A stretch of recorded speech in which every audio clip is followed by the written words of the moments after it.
Good morning बच्चों। आज हम कक्षा 7 में सामाजिक विज्ञान का अध्याय जो दूसरा स्टार्ट किया गया था उसका तीसरा पार्ट पढ़ेंगे। कल हमने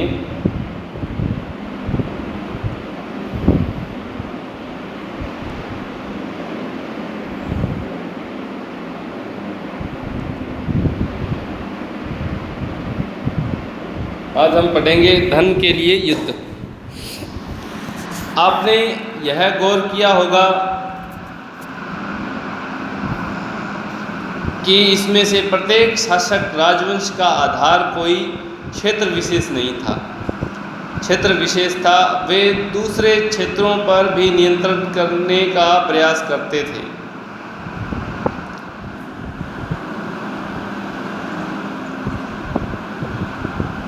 एक विशेष रूप से वांछनीय क्षेत्र था गंगा घाटी में कन्नौज नगर।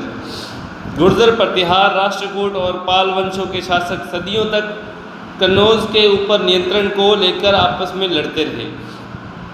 चूँकि इस लंबी चली लड़ाई में 3 पक्ष थे, इसलिए इतिहासकारों ने प्राय इसकी चर्चा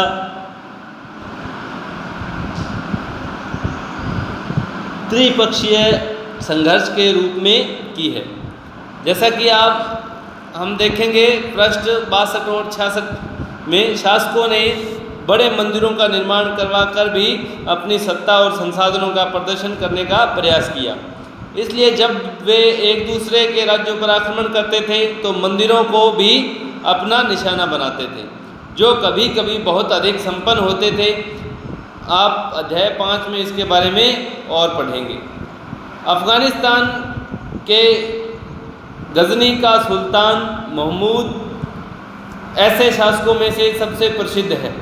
उसने 997 में से 1030 तक शासन किया और अपने नियंत्रण का विस्तार मध्य एशिया के भागों, ईरान और उपमहाद्वीप के उत्तर पश्चिम हिस्से तक किया।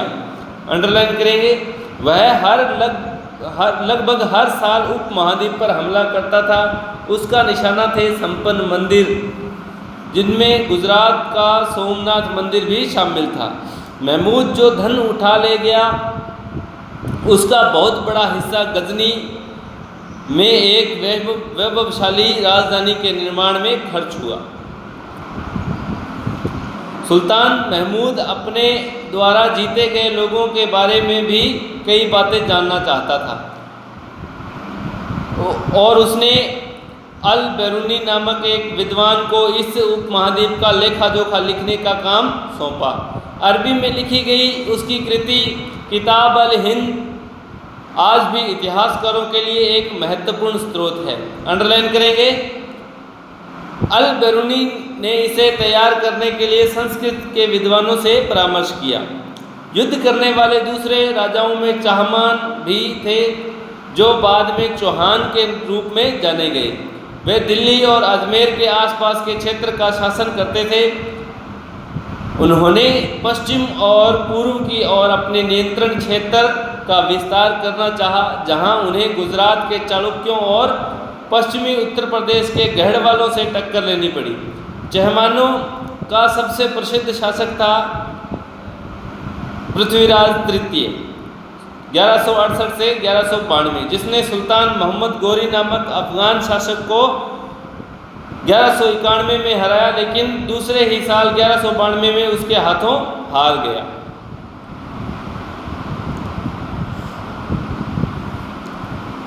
उरैयूर से तंजावुर तक चोल वंश सत्ता में कैसे आया? कावेरी डेल्टा के मुट्टियार नाम से प्रसिद्ध एक छोटे से मुखिया परिवार की सत्ता थी। वे कांचीपुरम के पल्लव राजाओं के मातहत थे।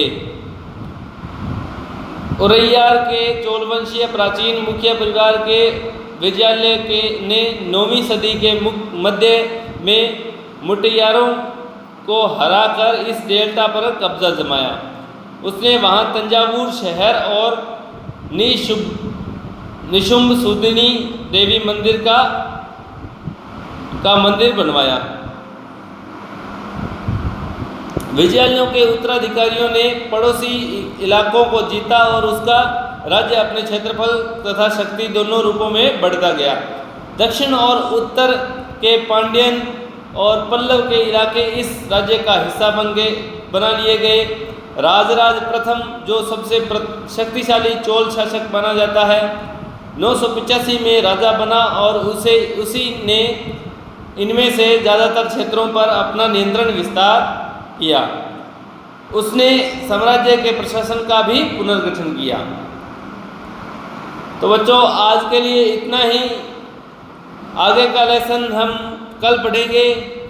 इसमें जो अंडरलाइन करवाई गई लाइनें वो आप अपनी नोटबुक में लिखेंगे और इन मानचित्रों की जो मुख्य बातें हैं उन्हें भी आप मानचित्र में दर्शाएं या मानचित्र बनाने की कोशिश करें। आज के लिए इतना ही। धन्यवाद।